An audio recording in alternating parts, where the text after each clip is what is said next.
sends you the discs, right? So I get these things, and I think, well, this looks like a really interesting program. And Michel has got like this huge amount of documentation and stuff. I mean, these guys did a really professional job on this stuff. You know, every graphic on the screen is perfectly drawn, all the blocks, everything like color, everything's going to be color like this. So I sort of say, well, this looks to me like regular grand files. I'm going to bring this up on a PC99. Just hoses, right? Gone. So we sat there for like 4 weeks, right?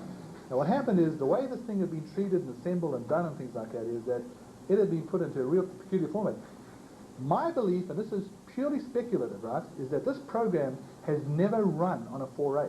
I think that when these guys developed all this stuff, they did it on DX10 because they used emulators themselves to actually develop software at TI. The only program that TI ever developed to run on a 4A was Hopper, right?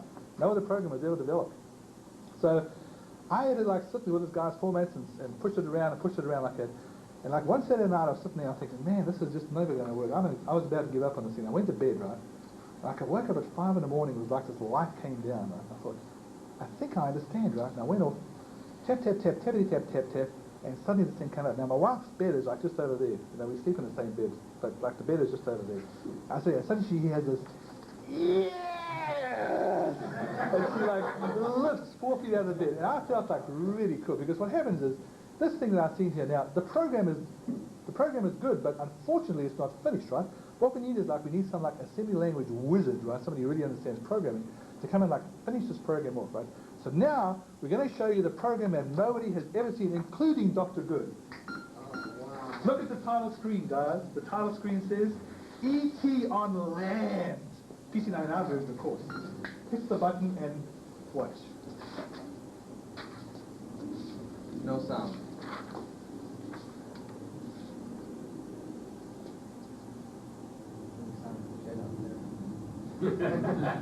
So the idea here was that you would teach kids how to run this thing like that. So what happens is the jungle stuff here. Here's the ET going across the moon and everything, right? And we'll do something like, say, see the animals. And here's the spaceship continue to go on. So what happens is the little animal, the snake appears. What's the graphics on the snake as it moves? So the idea is you move the snake to one of the things. We haven't actually figured out. I think there's some bugs in this thing. There's like a snake sometimes eats rabbits. I don't know. But whenever it goes up here, the ET sort of comes down, and the little heart pumps out, and all that kind of stuff. Everything's impressive. You can get this source code. It's on the discs that we have at the Lima table. The copy.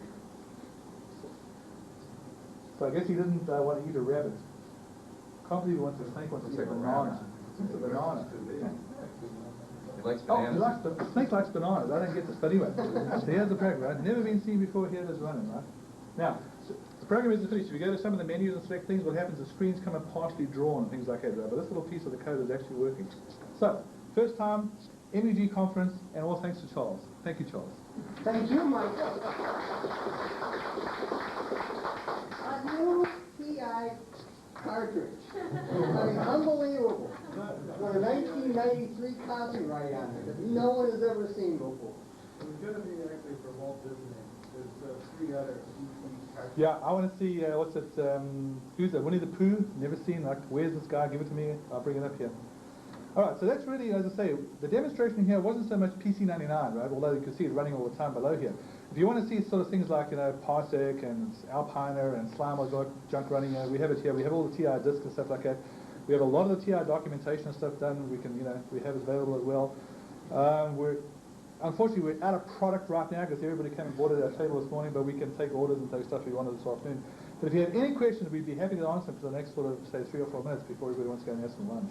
Have you got to the point of being able to format a disk in TI format? Oh, yes, you're showing that, Mark. Load the... he wants to do real disk. The real disk. Okay, I hear you. No, there are many reasons for this, right? One of them is like it's really hard. The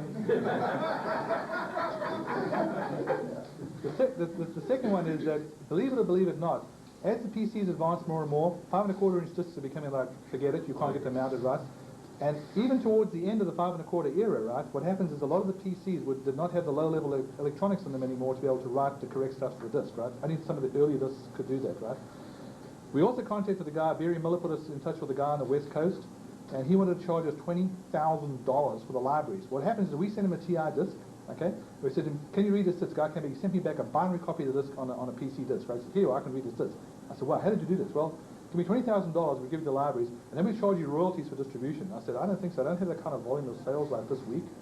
So those are really the three reasons. And then the other reason is that we actually give you utilities that let you copy between the 4A and the PC world, right? So really the need to be able to directly retail, although it sounds like to be really attractive, just pop this TI disc in and read it.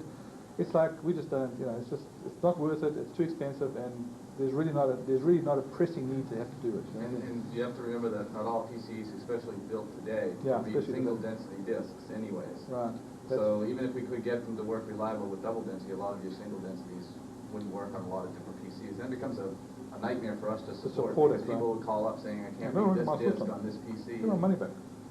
So, in fact, the guy that sold us the libraries, right, would not guarantee that it would work on every PC. So I could just imagine, like, say there's some guy who has a Hyundai 16X or something like that. I got this Hyundai, it's your fault, yeah, but we didn't know. That's just like too much hassle to support it. But you can take a TI disk, right, put it in the TI and copy it across. Oh, and to counteract it, somebody comes up to us and says, oh, well, I don't have a TI anymore. What are you going to do? Well, the answer is we offer you this thing called a disk conversion service. We charge you like the incredible sum of like $0.25 a disk to copy it. So if you take the disks and mail them to us, right, and you have return postage, right, if they're single density or double singles, right, we'll convert them for you. If they're double doubles, we'll charge a little bit more because we have to go through like an intermediate step to do it, but that's not the end of it. Any other questions, guys? This code has been stable. Gary, got a hard one? Well, I just wanted to make a comment about the TI disk inside of IBM. I spent 6 months on the project. I do have a true program.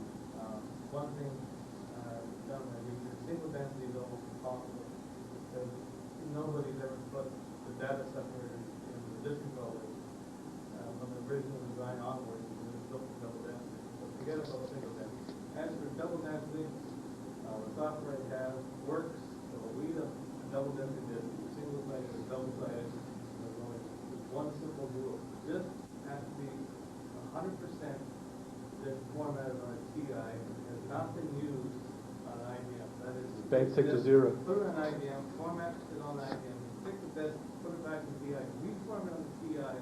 Will not be able to reliably read it on IBM because IBM is confused between TI headers and IBM headers.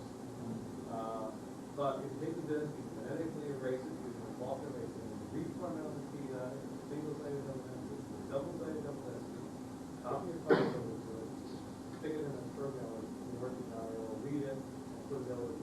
Right now I have the program open in one big file, so someone then would have to take that A utility, right? We could do that. Utility, or some utility to Right. put up that file, to files or use it as enumerated disk. Right. Now we could definitely do that, but I must say, Gary, sometimes in the past it's been hard to get stuff out of you. So if you ever want to like sell this program and like give us a copy or something like that, I can license the program. we'll do that. We'll happily do that. So if you want to do that, What I did is I analyzed, I took every TI disk that was ever made and I put them through right? high-tech analyzers. I made a file that uses to figure out the analysis. And we'll even format TI disks and we'll even write back that TI disk. Wow. But the main rule is this has to be 100% TI formatted. Either brand new disk that's never been pre-formatted, or it has to be very well vault erased and everything flat. Otherwise, I can do. 6 to 0, readable, remove media, bad media, right? Not good. Gary, question? Does an IBM format one side and the other, back and forth, That's right. into the hub, and a TI writes On one side. one side from the outside into the hub, and then All the way the other back. side from the hub, Yeah. back to the outside? Yeah, well, the program I put together will read it like this, or it can read it like that. But what it does is it scrambles the sectors around, and when it writes up the file, it's written out as different sectors and read like that. So it works fine.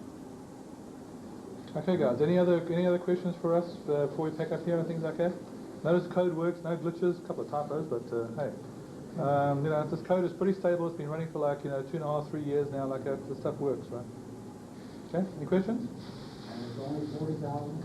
No, we sell 2 versions, right? PC99 Lite, which doesn't have the P system, the 16 modules in the RAM bank, and the debugger, okay? And that's $47, and it includes shipping and handling anywhere in the world. And we sell the full version with the other guy in there for $94. So No, but you're just duplicating service. I told them, disk conversion service. Thanks to Charles again. 25 cents a disk, you know. I told them about that.